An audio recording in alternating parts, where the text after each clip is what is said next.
देख रहे हैं जस्टिस 24 न्यूज। संजय निरुपम का संजय राउत पर हमला, भांडुप का भोंगा बोल रहा है पाकिस्तान की जुबान। मुंबई अंधेरे में आयोजित एक प्रेस कॉन्फ्रेंस में शिवसेना उपनेता और प्रवक्ता संजय निरुपम ने भांडुप के सांसद संजय राउत पर तीखा हमला बोला और कहा कि भांडुप का भोंगा अब पाकिस्तानी भाषा बोलने लगा है। यह टिप्पणी उन्होंने पहलगाम में हुए आतंकी हमले की पृष्ठभूमि में की, जब केंद्र सरकार और सेना बदले की कार्रवाई की तैयारी में जुटी हुई है। संजय निरुपम ने कहा कि जिस समय केंद्र सरकार पाकिस्तान को अंतर्राष्ट्रीय स्तर पर घेरने की रणनीति पर काम कर रही है, उस समय कांग्रेस और संजय राउत जैसे नेता पाकिस्तान की भाषा बोलकर देश विरोधी रुख अपना रहे हैं। उन्होंने जनता से अपील किया कि ऐसे नेताओं का विरोध करे जो महाराष्ट्र और भारत विरोधी बयानबाजी करते हैं। निरुपम ने आगे कहा कि पाकिस्तान को इस हमले की बड़ी कीमत चुकानी पड़ेगी। सरकार ने पाकिस्तान से आने वाले सामानों के आयात पर प्रतिबंध लगा दिया है, समुद्री मार्ग से व्यापार बंद कर दिया गया है और पाकिस्तान की ओर जाने वाला पानी रोक दिया गया है। वायुसेना का युद्ध अभ्यास भी शुरू हो गया है। सिंधु जल समझौता स्थगित कर दिया गया है और अब चेनाब व झेलम नदियों के पानी को रोककर पाकिस्तान पर और दबाव बनाने की कोशिश की जा रही है। उन्होंने उम्मीद जताई कि पाक अधिकृत कश्मीर यानी पीओके में मौजूद आतंकियों के अड्डों को भी जल्द ही भारतीय सेना नष्ट करेगी। प्रेस कॉन्फ्रेंस में निरुपम ने यह भी आरोप लगाया कि संजय राउत ने खुद को तानाशाही के खिलाफ लड़ने वाला बताया है, लेकिन सच्चाई यह है कि विधानसभा चुनाव के बाद राउत और उनके गुट ने भाजपा से गठबंधन करने की कोशिश की थी। उन्होंने दावा किया कि प्रधानमंत्री नरेंद्र मोदी और गृह मंत्री अमित शाह से मिलने के प्रयास भी किए गए थे। निरुपम के अनुसार राउत भाजपा में जाने की तैयारी में थे, लेकिन उद्धव ठाकरे ने सभी सांसदों को रोक लिया। वहीं राउत ने अपने सांसदों को यह कहकर बहलाया कि भाजपा से बातचीत शुरू हो गई है और सभी को साथ जाना होगा, परंतु भाजपा ने राउत को और उनके गुट के लिए अपने दरवाजे पूरी तरह बंद कर दिए हैं। निरुपम ने राउत पर झूठ बोलने का भी आरोप लगाया और कहा कि राउत ने कल यह झूठ फैलाया कि लाड़की बहन योजना बंद हो गई है, जबकि सच्चाई यह है कि यह योजना पूरी तरह चालू है और महायुति सरकार हर महीने बहनों को 1500 रुपए दे रही है। उन्होंने कहा कि भविष्य में यह राशि 2100 रुपए करने का वादा किया गया है, जिसे शिवसेना के नेता और राज्य के उप मुख्यमंत्री एकनाथ शिंदे पूरा करेंगे। निरुपम ने दोहराया कि जनता को ऐसे नेताओं से सावधान रहना चाहिए जो झूठा प्रचार करते हैं और देश विरोधी रुख अपनाते हैं। अब आइए देखते हैं जस्टिस 24 न्यूज पर इस प्रेस कॉन्फ्रेंस के दौरान शिवसेना उपनेता और प्रवक्ता संजय निरुपम ने क्या कुछ कहा इस रिपोर्ट में।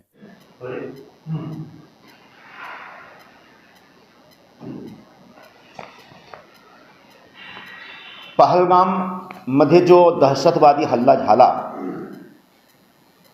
त्या हल्ल्याच्या पार्श्वभूमीवर भारत सरकारतर्फे वेगवेगळा ॲक्शन कारवाई चालू आहे। कालच संरक्षण मंत्री राजनाथ सिंह सांगितलेलं आहे की लोकांच्या मनाच्या प्रमाणे पण ॲक्शन होईल, म्हणजे मिलिटरी ऑपरेशनची तयारी चालू आहे।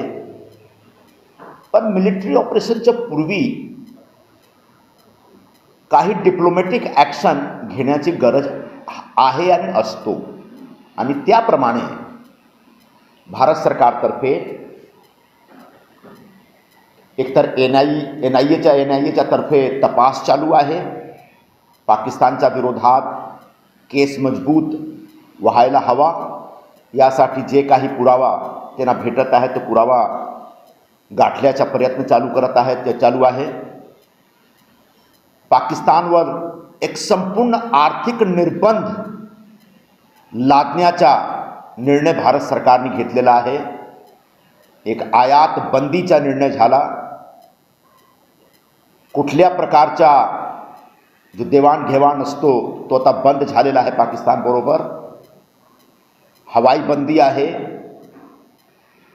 पाकिस्तानचे जे जहाज ध्वजवाहक आहेत, पाकिस्तानचे ध्वजवाहक जो जहाज आहेत त्यांच्या हिंदुस्थानच्या बंदरावर एंट्री जो आहे तो बंद झालेला आहे।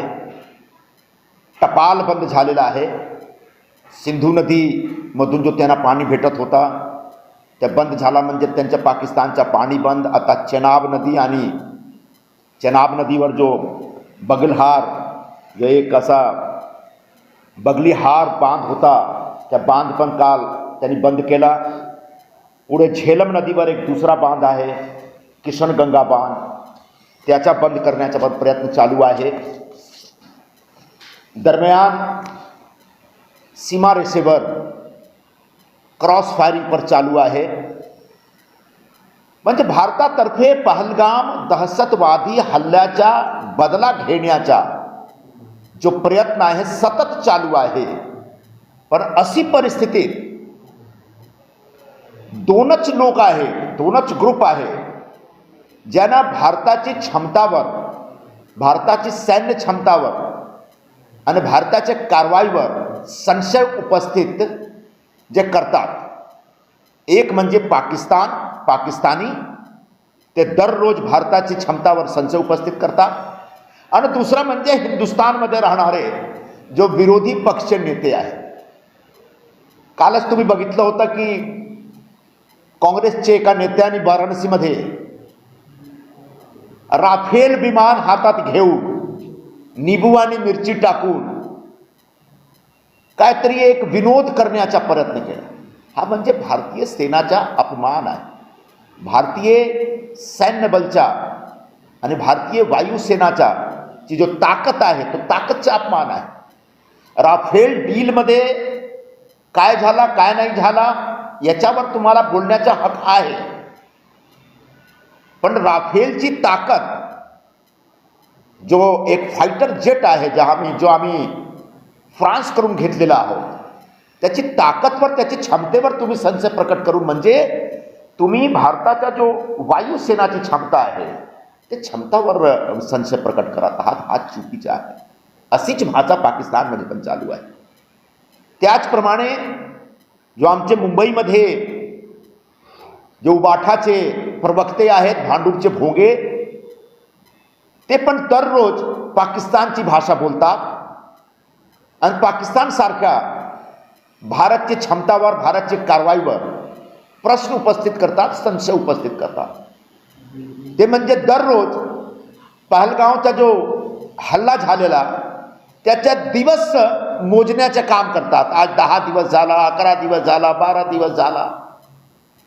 काल पण त्यांनी खूप असाच बोंबाबोंब लावला होता.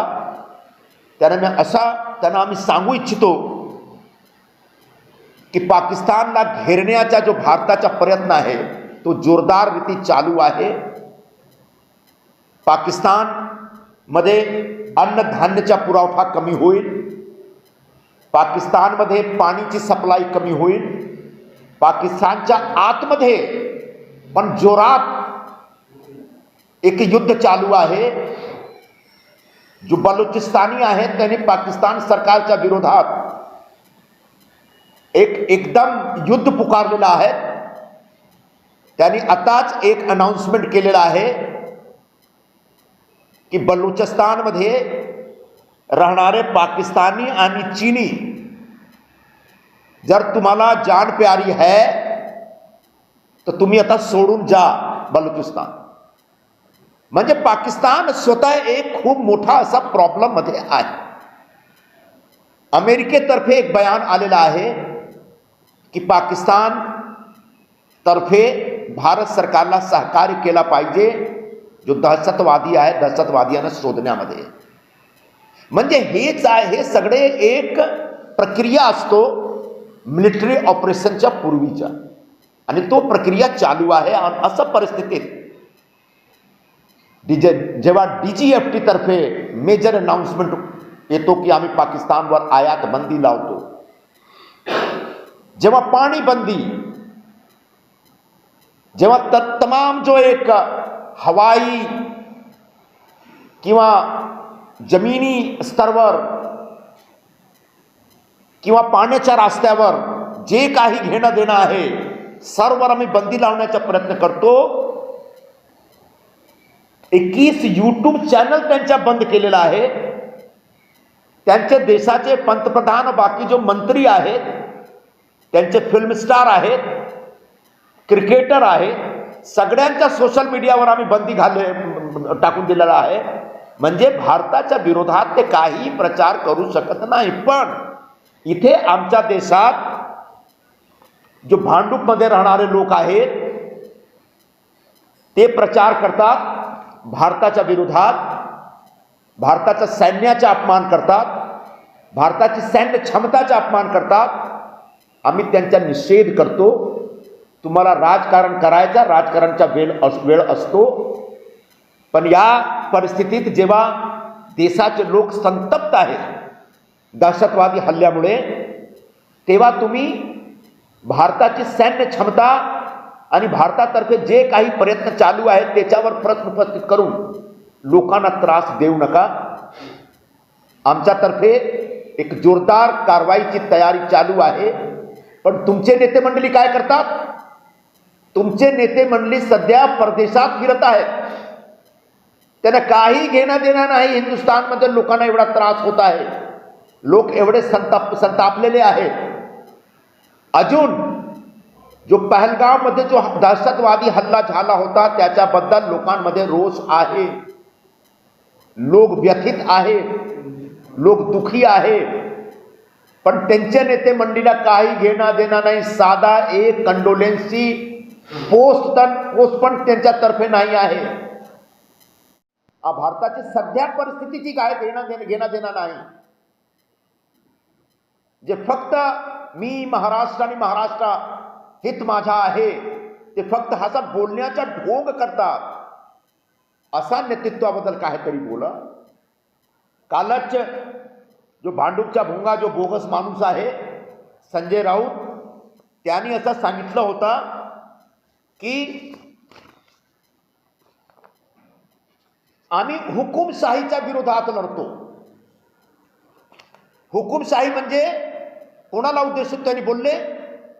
तो म्हणजे आमचे पंतप्रधान नरेंद्र मोदीजी, गृहमंत्री अमित शहाजी आणि जो एनडीएची सरकार आहे त्याच्याबद्दल ते सतत आता सांगतात की तो हुकुमशाही आहे, हुकुमशाह आहे.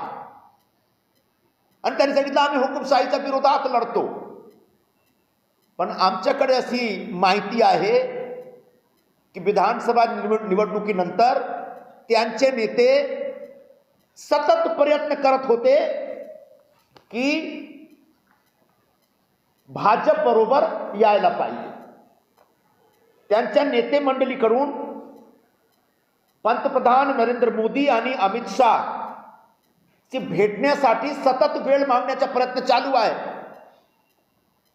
किती वेळा त्यांनी पंतप्रधानाची आणि गृहमंत्र्याची वेळ मागितला मी सांगू का? जेव्हा त्यांचे खासदार एकदम असं परिस्थितीत होते की आता भाजप बरोबर जायला पाहिजे, नाहीतर उद्धव ठाकरेच्या विरोधात विद्रोह केला पाहिजे, तेव्हा उद्धव ठाकरेंनी आपल्या सर्व खासदारांनी सांगितलं की थोडं थांबा, भाजप बरोबर बोलणी चालू आहे, तुम्ही एकटे जाऊ नका, 2-3 जण जाऊ नका, आम्ही सगळे भाजप बरोबर येणार. पण भाजपतर्फे उबाठासाठी नो एंट्रीचा बोर्ड लावलेला गेला आहे. त्यांना एंट्री भेटत नाही, त्यांना एंट्री मिळेल नाही. आणि अशी परिस्थितीत कुंठित होऊन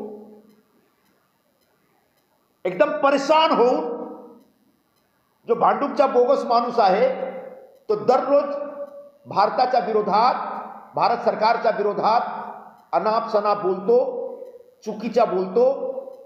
हा आता चुकीच्या बोलण्याचा विरोध झाला पाहिजे. मी महाराष्ट्राच्या लोकांशी अपील करतो, आवाहन करतो की तुम्ही हा जो भोंगा देशाच्या विरोधात बोलतो, महाराष्ट्राच्या विरोधात बोलतो, महाराष्ट्रामध्ये जो चांगला काम चालू आहे त्याच्या विरोधात बोलतो, त्यांना ओळखा. त्याने त्यांचे जो मुली आहेत, त्यांचे जो नातेवाईक, तो पण त्यांच्या इंटरव्ह्यूत बघत नाही, त्यांच्या प्रेस बघत नाही. ते पण सांगतात की आम्ही त्यांच्या प्रेस बघत नाही, काही बोलतात ते. असं काही बोलणारे माणसांनी कालच अशी एक खोटा प्रचार केला की महाराष्ट्रात लाडकी बहीण योजना बंद झालेली आहे. हा एकदम खोटा प्रचार आहे. लाडकी बहीण योजना चालू आहे, सुरू आहे महाराष्ट्रात. प्रत्येकांना 1500 रुपये, प्रत्येक लाडली बहिणींना आम्ही 1500 रुपये देत आहोत पूर्वीप्रमाणे. हा आमची अशी घोषणा होती की आम्ही 2100 देणार, तो पण करणार. थोडा आर्थिक नियोजन करण्याची गरज आहे, त्याच्यामध्ये सरकारचे लोक काम करत आहेत. पण हा असं सांगणार की तो लाडकी बहीण योजना बंद झालेली आहे, तो एकदम खोटा प्रचार आहे. उलट त्यांच्या पक्षाने जेव्हा आम्ही योजना सुरू केली होती त्याच्या विरोधात बोलला. यांचे सहकारी काँग्रेसवाल्यांनी सांगितलं होतं की जेव्हा त्यांची सत्ता येईल ते लाडकी बहीण योजना बंद करून टाकणार. आणि यामुळे लाडकी बहिणींनी त्यांच्या विरोधात कारवाई केली, त्यांच्या विरोधात जनादेश दिला, मॅन्डेट दिला आणि त्यांच्या सत्ता येऊ दिला नाही. पण आमच्या कमिटमेंट, आमचे नेते, शिवसेना पक्षाचे मुख्य नेते आणि महाराष्ट्राचे उपमुख्यमंत्री श्री एकनाथ शिंदेजींनी घोषणा केलेली आहे, लाडली बहन योजना कोणीही बंद करू शकत नाही, पूर्वीप्रमाणे चालू राहील. आज आम्ही 1500 रुपये प्रत्येक लाडली बहिणींना प्रत्येक महिना देतो. पुढे शिंदे साहेबांनी म्हणालेले आहे की पुढे आम्ही 2100 रुपयांना देणार, म्हणजे देणार. हा आमच्या वचन आहे, आमची घोषणा आहे. आणि अशी घोषणा, असे वचन आणि वचनपूर्तीबद्दल जो भांडूपचा जो भोंगा आहे, जो दुष्प्रचार करतो, त्याचा आम्ही निषेध करतो. आणि महाराष्ट्रातील सर्व लाडली बहिणींना आम्ही आवाहन करतो की या भोंग्याला तुम्ही ओळखा, तुमच्या विरोधात आहे, तुमच्या विरोधात प्रचार करतो, तुमच्या विरोधात दुष्प्रचार करतो आणि तुमच्यासाठी जी योजना आहे तो बंद झाली पाहिजे असं त्यांच्या मनात इच्छा आहे. अशा व्यक्तीच्या विरोधात संपूर्ण महाराष्ट्राच्या लोकांना निषेध केला पाहिजे, आम्ही असा अपील करतो. हिंदी में एक कंप्लीट कर देते हैं फिर उसके बाद मिळणार असा भारत सरकारचा निर्धार आहे.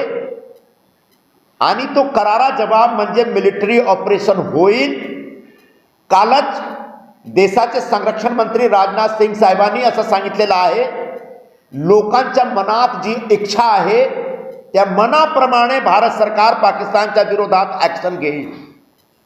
त्यापूर्वी जे काही कारवाई करण्याची गरज असतो, म्हणजे डिप्लोमॅटिक मेजर्स घेण्याची गरज असतो, पाकिस्तानला घेरण्याची जो एक व्यूहरचना बनवण्याची जो गरज असतो, त्याच्यामध्ये भारत सरकार काम करत आहे.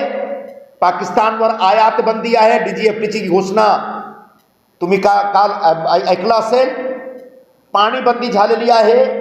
कुठल्या प्रकारच्या घेणं देणं आता पाकिस्तान बरोबर नाही. जमिनीवर जे काही घेणं देणं होता तो आम्ही संपवलेला आहे, बंद केलेला आहे. हवाई रिलेशन नाही आहे. अच्छा, समुद्राद्वारे जे काही त्यांच्या एक आदान प्रदान करण्याची, देवाणघेवाण करण्याची जे काही व्यवस्था त्याच्यावर आम्ही बंदी लावलेला आहे. कुठल्या प्रकारची टपाल ना त्यांच्याकडून येऊ शकत, ना आम्ही पाठवू शकत. प्रत्येक वस्तूची जो एक वस्तू आणि सर्व्हिसची जो एक ट्रान्सपोर्ट करण्याची जो व्यवस्था होती तो बंद केलेला आहे. प्रत्येक वाहतुकीवर बंदी घाललेला आहे. चेनाबवर जो बगलिहार बांध मधून जो पाणी पाकिस्तानकडे जात होता ते बांध भी आम्ही बंद केलेला आहे. आता तो धरण बंद करण्यानंतर पाकिस्तानला पूर्वी सिंधू नदीचे जो पाणी भेटत होता तो पाणी आता कमी झालेला आहे, पाणी भेटत नाही. पाकिस्तानमध्ये पाणीचं क्रायसिस आहे. आता त्याचप्रमाणे चेनाब नदी आणि झेलम नदीच्या बांध बंद करून, धरण बंद करून आम्ही पाकिस्तानच्या पाणी सप्लायवर एक मोठा असा हल्ला केलेला आहे. याच दरम्यान NIA तर्फे तपास चालू आहे. पाकिस्तानचे जे काही दहशतवाद्यांनी आमच्यावर हल्ला केला, आमचे निरपराध हिंदू लोकांवर हल्ला केला, त्यांचा धर्म विचारून हल्ला केला, त्याच्यामध्ये एकालाही आम्ही सोडणार नाही. आणि त्याचबरोबर जो पाकिस्तानमध्ये खास करून POK मध्ये जो एक लॉन्चिंग पॅड आहे आणि पाकिस्तानी दहशतवाद्यांचा जो एक अड्डे आहे तो सर्व अड्डेला आम्ही नष्ट करणार, म्हणजे हा आमचा निर्धार आहे आणि होईल. संजय राऊत यांनी सांगितलं आहे की शिंदे फडणवीसांना मुख्यमंत्री मानत नाही आणि शिंदे स्वतःला माजी मुख्यमंत्री म्हणून म्हणायला तयार नाही. त्यामुळे फडणवीसांनी सांभाळून राहायला हवे. हा संघर्ष शिंदे विरुद्ध दादा नसून शिंदे गट विरुद्ध फडणवीस आहे. असं काहीही नाही. महायुतीचे तीनही नेता बरोबर बसून महाराष्ट्राचे विकासाचे काम करत आहेत. ही एक सत्य परिस्थिती आहे की भाजपकडे जास्ती आमदार आहेत. यामुळे देवेंद्र फडणवीसजी महाराष्ट्राचे मुख्यमंत्री झालेले आहेत. त्यांच्याबरोबर उपमुख्यमंत्रीची शपथ एकनाथ शिंदेजी आणि अजित पवार साहेबांनी घेतला आणि दोघेही उपमुख्यमंत्री फडणवीसजींना हक्काने मुख्यमंत्री मानतात. हा एक सत्य आहे. पण तो जो भांडूपचा बोगस माणूस आहे भोंगा, तो दररोज असा खोटा प्रचार करतो, म्हणजे हा एक नवीन खोटा प्रचार आहे. असा खोटा प्रचारावर आम्ही लक्ष पण देत नाही. त्यांनी सांगितले की मुंडे महाजन खडसेंनी भाजप पक्ष बनवला आहे. बावनकुळे आणि आजच्या भाजप नेत्यांनी पैशाच्या आणि सत्तेचा वापर करून भाजपला सूड आणली आहे. भाजपला सूड आणली आहे. हा खरा आहे की मुंडे महाजन, प्रमोद महाजन, गोपीनाथ मुंडे भाजपचे मोठे नेते होते. त्यांच्या दुर्दैवाने एक असमय मृत्यू झाला. पण आज जो भाजप आहे तो भाजपचा निर्माण करण्यामध्ये मुंडे आणि महाजन या दोघे नेत्यांचा मोठा योगदान आहे. पण त्यांची जो नेक्स्ट जनरेशन आहे, फडणवीस साहेब आहेत, बावनकुळेजी आहेत, बाकी जो नेते मंडळी आहेत, त्यांच्यामध्ये त्यांच्यावर महाराष्ट्राच्या लोकांचा खूप विश्वास आहे आणि त्यांच्यावर विश्वास आहे. यामुळे गेल्या विधानसभा निवडणुकीमध्ये फडणवीस साहेबांच्या नेतृत्वात भाजपने निवडणूक लढली आणि भाजपला एवढा मोठा विजय प्राप्त झाला. त्याचबरोबर बावनकुळे भाजपचे महाराष्ट्र अध्यक्ष होते. त्यांच्या नेतृत्वात पण भाजपने निवडणुकी लढली होती आणि महाराष्ट्राच्या लोकांनी त्यांच्यावर विश्वास व्यक्त केला आणि एवढा मोठा विजय त्यांना प्राप्त झाला. तो आता जब लोकांना एवढा विश्वास आहे भाजपच्या नेतृत्वावर, तो असा नेतृत्वावर संशय प्रकट करणं म्हणजे लोकांचा अपमान भांडूपचा भोंगा करतो. आणि असा लोकांचा अपमान करणारा भांडूपचा जो भोंगा आहे, त्या भोंगाच्या विरोधात एकदा लोक रस्त्यावर उतरणार आणि त्याला जोड्याला मारणार अशी आज मी घोषणा करतो. अजित पवार भाजप बरोबर राहून कधी मुख्यमंत्री होणार नाही.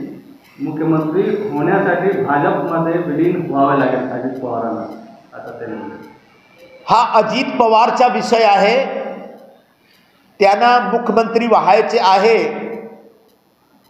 असे त्यांची मनात इच्छा आहे आणि असा इच्छा ठेवण्यामध्ये काही गैर नाही.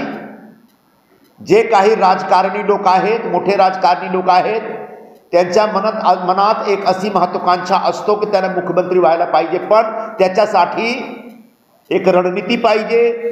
शहाने शिकलं पाहिजे. काय राहुल गांधी यांनी माफी मागितली, जे प्रदेशात जाऊन वक्तव्य केलं होतं त्याच्यावर यांनी सांगितलं चूक केली तर माफी मागण्या हे मोदी आणि शहाने पण शिकले पाहिजे. 1984 ज्यांनी चूक केलेला आहे त्यांनी माफी मागितली पाहिजे. आज पंतप्रधान मोदी आणि अमित शाह चूक करत नाही, तो कशासाठी ते माफी मागणार? 1984 मध्ये इंदिराजींची हत्या झाल्यानंतर ज्याप्रमाणे सिखांच्या विरोधात एक जोरदार हिंसा झाली होती, त्यांचा कत्लेआम झाला होता, त्याच्यामध्ये त्यावेळचे जो काँग्रेसचे मोठे मोठे नेते होते ते सगळे सामील होते. त्यांच्या विरोधात कोर्टमध्ये, अदालतमध्ये पण, न्यायालयामध्ये पण खूप कारवाई झाली, खूप लोकांनी शिक्षा झाली, काँग्रेसच्या नेत्यांना शिक्षा झालेली आहे. काही नेता अजून एक हाईड अँड सीक खेळत आहेत. पण एक मोठी अशी घटना होती आणि याच्याबद्दल राहुल गांधींनी माफी मागितलेली आहे, त्यांनी खरं केलं. पण काँग्रेसने अशी खूप सारी चूक केलेली आहे आणि त्याच्या कारणास्तव आज देशाचे लोक जो आहे, देशाचे जो मतदार आहे, देशाची जो जनता आहे, त्यांचा विश्वास काँग्रेसमध्ये राहिलेला नाही. आता प्रश्न असा आहे की राहुल गांधी कुठल्या कुठल्या विषयावर माफी मागणार, कुठल्या कुठल्या चुकीवर माफी मागणार, ते स्वतः दररोज चुकी करतात. कालच शंकराचार्यजींनी घोषणा केलेली आहे की तुम्हाला आम्ही 3 महिन्याची नोटीस दिला होता की तुम्ही आमचे धर्मग्रंथ मनुस्मृतीबद्दल खोटं बोलू नका आणि तुम्ही माफी मागा. राहुल गांधींनी अजूनपर्यंत माफी मागितली नाही आणि शंकराचार्यजींनी घोषणा केली की आता राहुल गांधीची मंदिरमध्ये बंदी झालेली आहे. आता कुठल्या मंदिरमध्ये ते जाऊ शकतात नाही. बहुतेक येणाऱ्या दिवसात राहुल गांधी या विषयावर पण माफी मागणार म्हणजे मला असं वाटतो. भयानक हमला था जिसमें निरपराध और निर्दोष ऐसे हिंदुओं को चुन चुनकर उनकी शिनाख्त करके उनकी हत्या की गई. इसकी वजह से पूरे देश में एक भयंकर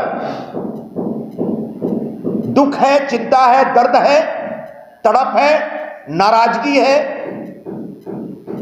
और इस दहशतवादी हमला के खिलाफ, आतंकवादी हमला के खिलाफ भारत सरकार पाकिस्तान के ऊपर हमला करने की पूर्ण तैयारी में है.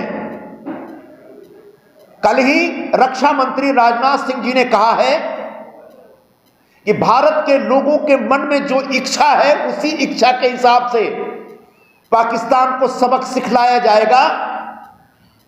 मतलब मिलिट्री ऑपरेशन होना है, सैनिक कार्रवाई होनी है, मतलब होनी है.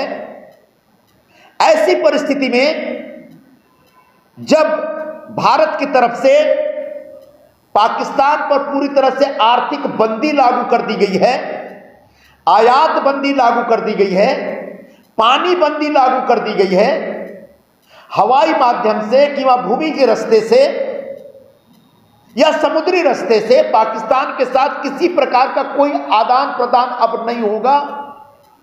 जिन जहाजों पर पाकिस्तान के झंडे लगे हैं वो भारत के पोर्ट के ऊपर खड़े नहीं हो सकते. पाकिस्तान आने जाने वाले जो पोस्ट होते हैं, जो भी पार्सल्स होते हैं, उसको पूरी तरह से बंद कर दिया गया है. पाकिस्तान के जितने यूट्यूब चैनल है जो भारत के खिलाफ दुष्प्रचार कर रहे थे उनको बंद कर दिया गया है. पाकिस्तान के प्रधानमंत्री और तमाम जो उनके मंत्रीगण हैं उन सबके सोशल मीडिया माध्यमों को, सोशल मीडिया के अकाउंट्स को बंद कर दिया गया है ताकि भारत के खिलाफ दुष्प्रचार न कर सके. पाकिस्तान खुद अंदर परेशान है. वहां बलूचिस्तान में आग लगी पड़ी है. बलूचिस्तानियों ने घोषणा की है कि भाई अगर जो पाकिस्तानी बलूचिस्तान में हैं और जो चीनी पाकिस्तान में, अगर आपको अपनी जान प्यारी है तो जितना जल्दी वो छोड़कर चले जाइए. तो पाकिस्तान को हमने चारों तरफ से घेर रखा है और पाकिस्तान अंदर से खुद परेशान है. इस बीच एनआईए की तरफ से जांच जारी है. जिन आतंकवादियों ने हम पर हमला किया, हमारे निर्दोष लोगों की जान ली, उनके खिलाफ सबूत इकट्ठा करने का काम चल रहा है. सीमा रेखा के ऊपर जो एलओसी है हमारी, वहां पर क्रॉस फायरिंग भी चल रही है. माननीय प्रधानमंत्री, नौसेना अध्यक्षों या हवाई दल के अध्यक्षों, एयरफोर्स के अध्यक्षों, इन सब लोगों से मुलाकात करके आगे की रणनीति बना रहे हैं. तब 2 तरह के लोग हैं जो भारत की सैन्य क्षमता और भारत की क्षमता और भारत की नीयत पर शक कर रहे हैं. वो 2 तरह के लोग, मतलब एक स्वयं पाकिस्तान जो बार बार कहता है कि हिंदुस्तान को हम सबक सिखाएंगे, जबकि हालात यह है कि एक बार हिंदुस्तान ने हमला बोल दिया तो 3-4 दिन के अंदर पूरा पाकिस्तान साफ हो जाएगा, बचेंगे नहीं कोई वहां पे.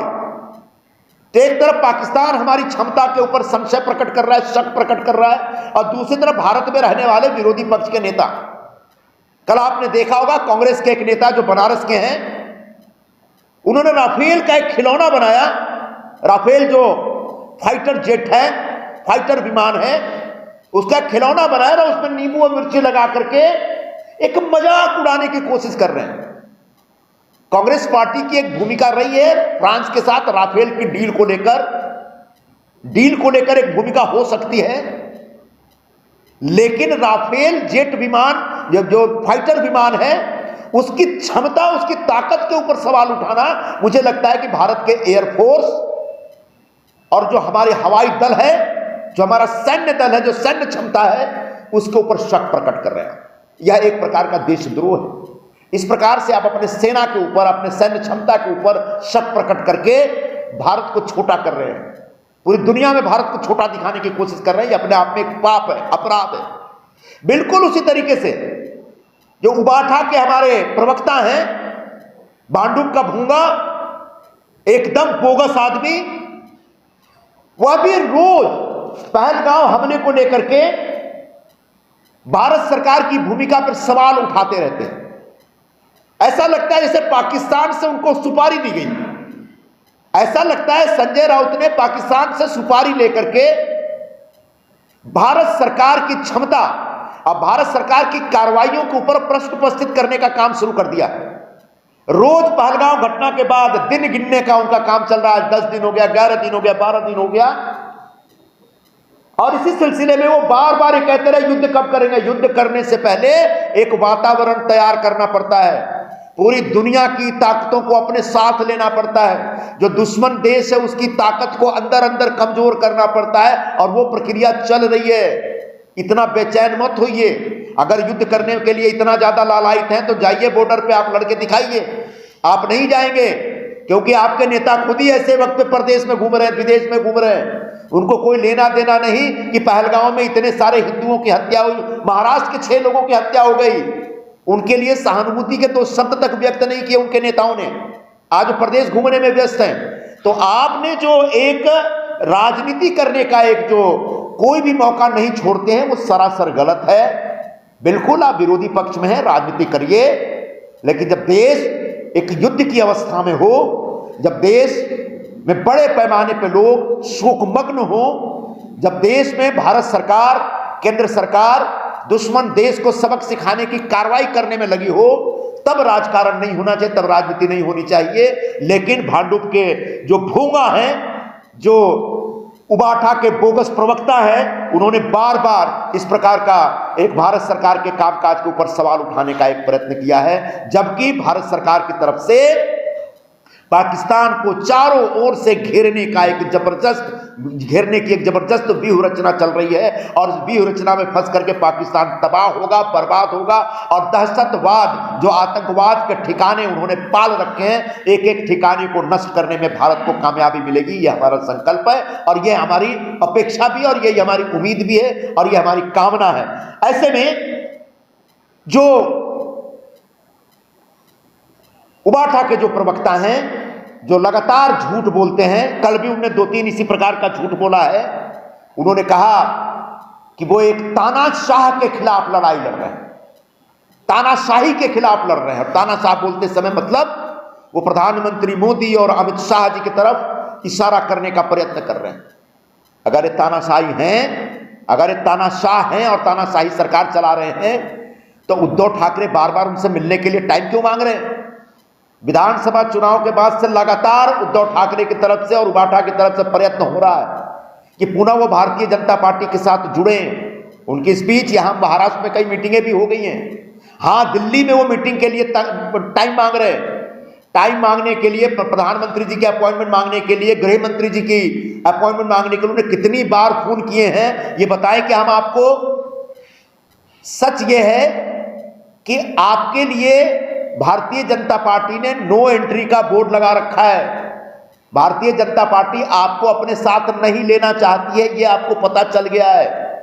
इस बीच जब उनके एमपी, उनके सांसदों में एक नाराजगी पैदा हुई और उन्हें कहा कि भाजपा से दूर रहकर को सर्वाइव नहीं कर सकते, उनको निश्चित तौर पर भाजपा के साथ जाना पड़ेगा, या तो विद्रोह करके जाएं, जैसे भी जाएं, तब उद्धव ठाकरे ने अपने सांसदों को बोला कि थोड़ा सा धीरज रखिए, हम पूरी पार्टी लेकर बीजेपी के साथ जाना चाहते हैं, जाने की तैयारी में है, इसलिए अभी पार्टी तोड़ के जाने की जरूरत नहीं है। तो ऐसे लोग ड्रामा करते हैं, ढोंग करते हैं कि हम हुक्मशाही के खिलाफ, तानाशाह के खिलाफ लड़ाई लड़ रहे हैं। कोई लड़ाई नहीं लड़ रहे हैं। चूंकि आपकी एंट्री बैन कर दी गई है, आपका प्रवेश निषिद्ध कर दिया गया है, इसलिए उस कुंठा में रोज रोज सरकार से सवाल पूछते हैं, उस कुंठा में रोज रोज सरकार को बदनाम करने का प्रयत्न करते हैं। ये आप अपनी कुंठा में सरकार को नहीं, देश को बदनाम कर रहे हैं, देश की सैन्य क्षमता को बदनाम कर रहे हैं, देश की सेना के जवानों को बदनाम कर रहे हैं। तो ऐसे ऐसे व्यक्ति ने कल जो लगातार झूठ बोलते रहते हैं, कल भी एक झूठ बोला कि लाडकी बहन योजना महाराष्ट्र में बंद हो गई।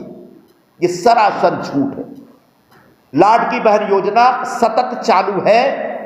हमारे पार्टी के मुख्य नेता और महाराष्ट्र के पूर्व मुख्यमंत्री, महाराष्ट्र के विद्यमान उप मुख्यमंत्री श्री एकनाथ जी शिंदे, जो इस योजना के शिल्पकार हैं, उन्होंने साफ साफ शब्दों में घोषणा कर दी है कि लाडकी बहन योजना कोई बंद नहीं कर सकता, कभी बंद नहीं होगी।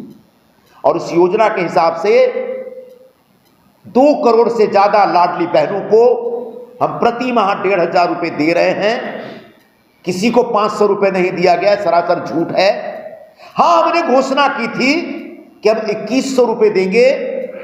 कुछ आर्थिक नियोजन आवश्यक है उसके लिए, जिसकी वजह से 2100 रुपए देने की घोषणा अभी तक लागू नहीं हुई है, लेकिन वो लागू होगी, क्योंकि हमने एक बार वचन दिया अपने बहनों को, तो उस वचन को पूरा करेंगे। लेकिन आज जो उबाठा वाले लाडली बहन योजना के लिए आंसू बहा रहे हैं, जब ये योजना शुरू की थी शिंदे जी ने, तब इस योजना के खिलाफ पूरी पार्टी बोलती थी। उनके सहयोगी कांग्रेस पार्टी ने तो यहां तक घोषणा कर दी थी कि अगर उनकी सरकार आएगी तो इस योजना को वो बंद कर देंगे, जमीन पे सुला दिया। तो ऐसे झूठा प्रचार करने वाले, जो लाडली बहन योजना के खिलाफ जो झूठा प्रचार कर रहे हैं, दुष्प्रचार कर रहे हैं, ऐसे व्यक्तियों से महाराष्ट्र की लाडली बहनों को सावधान होना चाहिए। बल्कि ऐसे व्यक्तियों को, जो बोगस व्यक्ति जो लाडली बहनों के खिलाफ दुष्प्रचार कर रहे हैं, वो जहां मिले उनको जूते से मारना चाहिए, क्योंकि ये हमारी बहनों के खिलाफ दुष्प्रचार कर रहे हैं। महाराष्ट्र में तीनों नेता मिलकर के, चाहे दोनों उप मुख्यमंत्री हो, मुख्यमंत्री हो, उनके बीच एक जबरदस्त सामंजस्य है। और इस सामंजस्य के साथ महाराष्ट्र में विकास और जन कल्याण के कार्यक्रम बहुत तेजी से लागू हो रहे हैं। और जो मैंडेट हमको मिला है, उस मैंडेट का सम्मान करते हुए पूरे महाराष्ट्र में आने वाले 5 वर्षों में जितने भी वर्ग हैं, जितने भी स्टेक होल्डर्स हैं, जितने भी समाज के अलग अलग घटक हैं, उन सारे घटकों के लिए उनके विकास और कल्याण के कार्यक्रम लागू किए जाएंगे। और कोई विषय नहीं, इसमें और कोई विषय आया कि मैं कांग्रेस में नहीं था जब कांग्रेस ने कई गलतियां की थी, उसके लिए मैं माफी मांगना चाहता हूं, इस तरह का बयान है। राहुल जी का बयान निश्चित तौर पर स्वागत योग्य है। 1984 में जब उनकी दादी श्रीमती इंदिरा गांधी जी की निर्दयता पूर्वक हत्या की गई थी, उसके प्रतिक्रिया स्वरूप दिल्ली में एक भयंकर सिख विरोधी हिंसा हुई थी। सैकड़ों हजारों पता नहीं कितने सिखों की जान चली गई थी उसमें।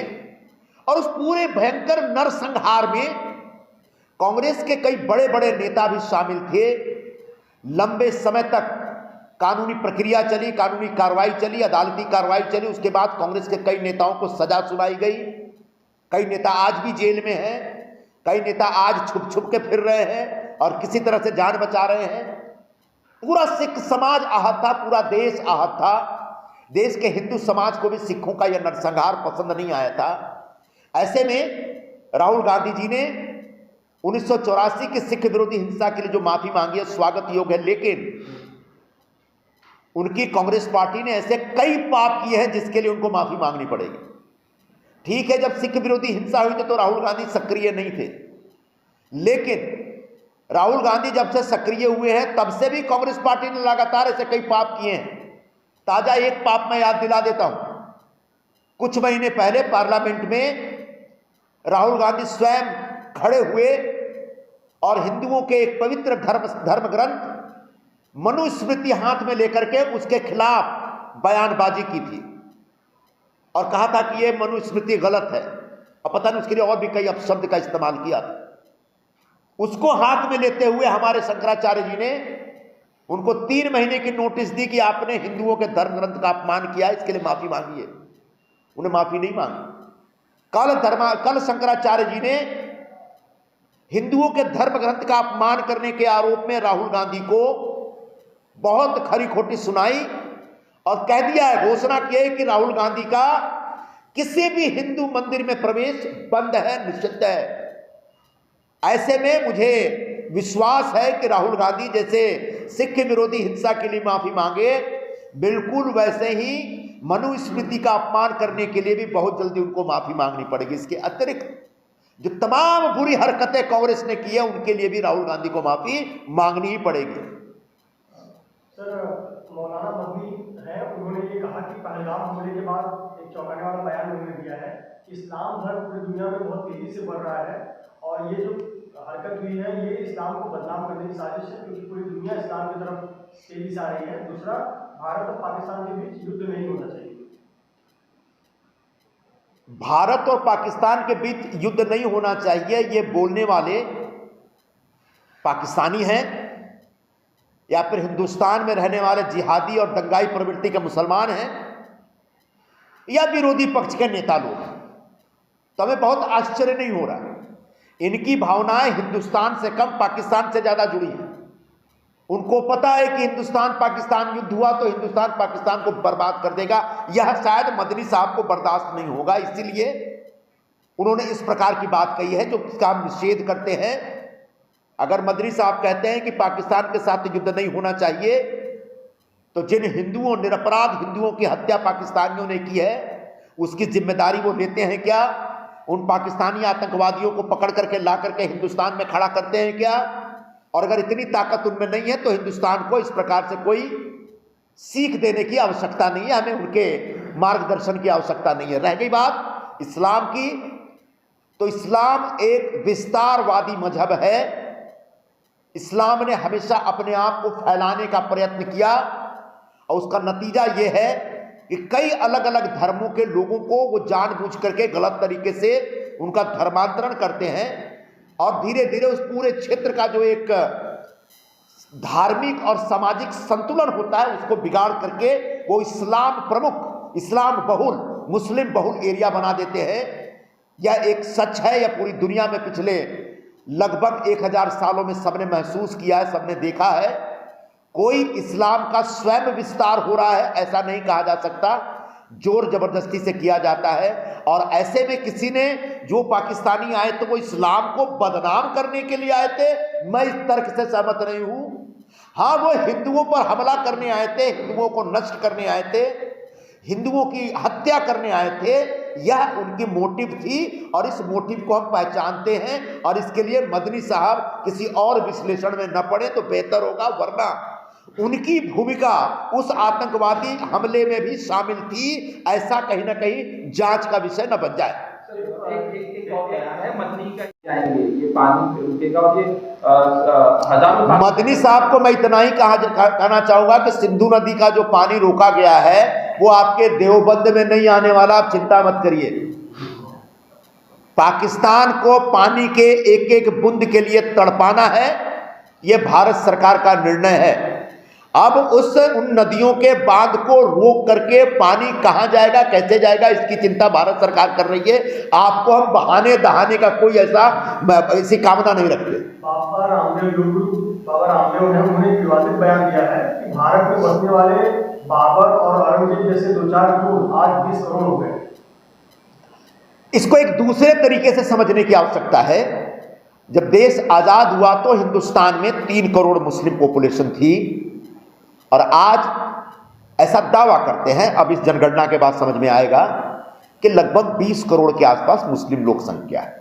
उससे हिंदुस्तान का एक वर्ग चिंतित है, कहीं सामाजिक संतुलन तो नहीं बिगड़ रहा है। हुआ ये, इंदिरा जी ने परिवार नियोजन की पॉलिसी लागू की और उसको इस देश के हिंदुओं ने एक जिम्मेदार नागरिक के तौर पर स्वीकार किया। लेकिन परिवार नियोजन के इस पॉलिसी को कुछ मौलानाओं ने इस प्रकार से प्रचारित किया कि यह इस्लाम विरोधी है, जिसकी वजह से मुस्लिम लोगों ने स्वीकार नहीं किया और वो लगातार परिवार नियोजन के खिलाफ जाकर ज़्यादा से ज़्यादा बच्चे पैदा करते रहे और इसकी वजह से उनकी लोक संख्या बढ़ती रही। तो यह एक जो सामाजिक संतुलन बिगड़ रहा है हिंदुस्तान का, उसको लेकर के हिंदुस्तान के लोगों में एक चिंता है और इस चिंता को व्यक्त करते हुए बाबा रामदेव जी ने एक बात कही और मुझे लगता है कि वह सही बात है।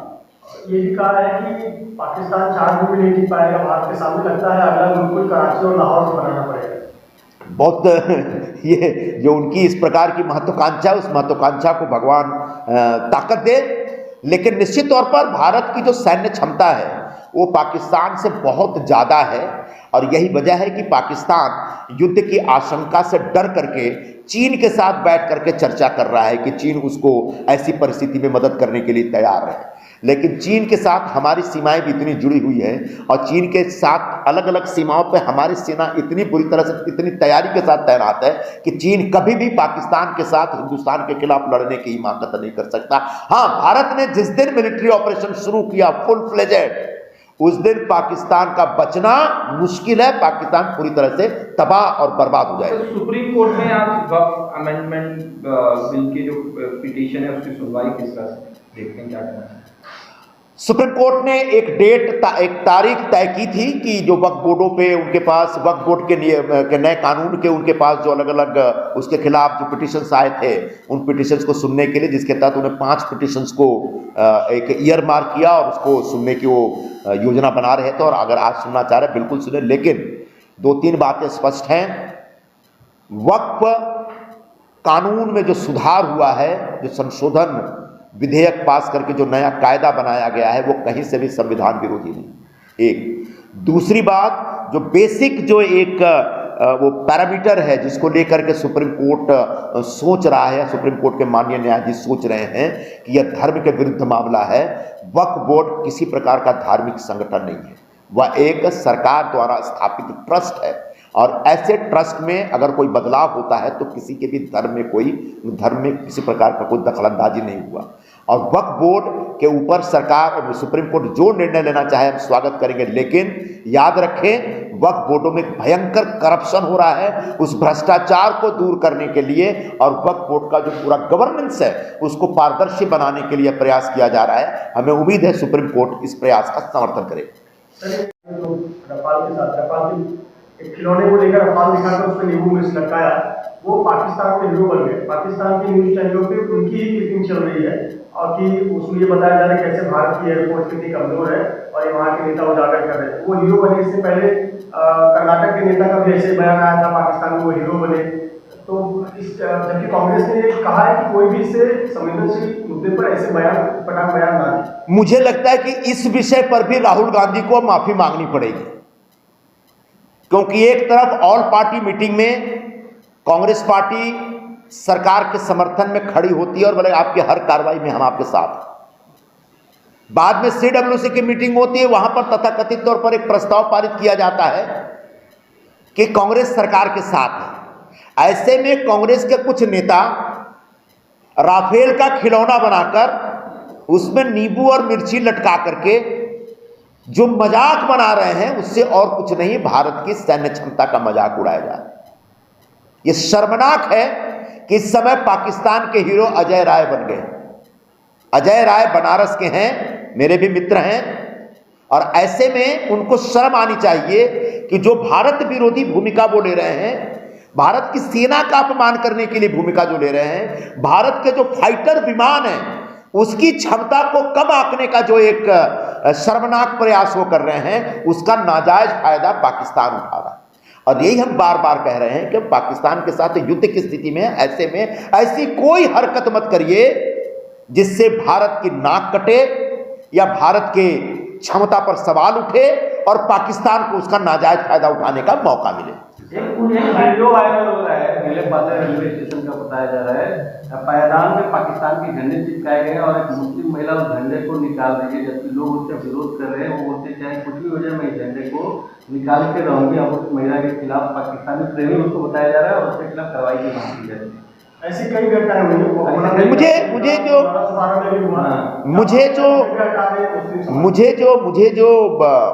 मुझे जो समझ में आ रहा है, शायद जो मुस्लिम लोग हैं हमारे देश के, जो दंगाई नहीं हैं और जो जिहादी नहीं हैं, ऐसे लोगों को एक गलतफहमी हो रही है पाकिस्तान का झंडा देख के कि ये इनका धार्मिक झंडा है।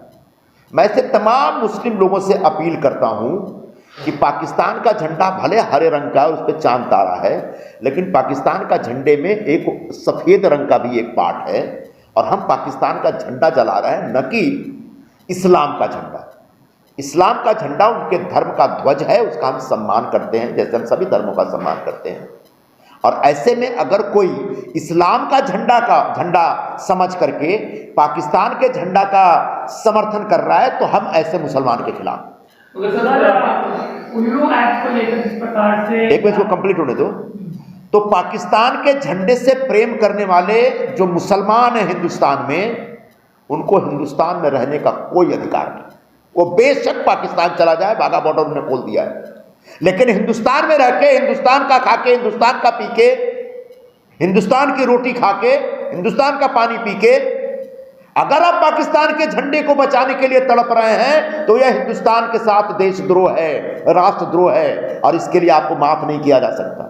हाँ, हम आपके धर्म के झंडे का सम्मान करते हैं, साफ साफ कह रहे हैं, लेकिन उस पाकिस्तान से पूछिए जिसने आपके धर्म के झंडे को अपना रखा है, इसमें थोड़ा सा एक ऑल्ट्रेशन किया है, तो हम याद करके पाकिस्तान के झंडे के खिलाफ ही कार्रवाई कर रहे हैं, और इसके प्रति हिंदुस्तान में किसी के मन में सम्मान नहीं होना चाहिए। मगर सब महाराष्ट्र में जैसे एक झंडे का प्रचलन चल रहा है, तो लोग ये भी कहना शुरू करते हैं कि जिस तरह से भारत देश में रहने वाले जो मुस्लिम समाज के लड़के हैं, पाकिस्तान की लड़कियों से शादी किया, कई लाख लड़कियां यहाँ आ गई। आज वही लड़कियां झंडे बचाने के लिए, और ये उग्र मतलब उग्रवाद जैसा।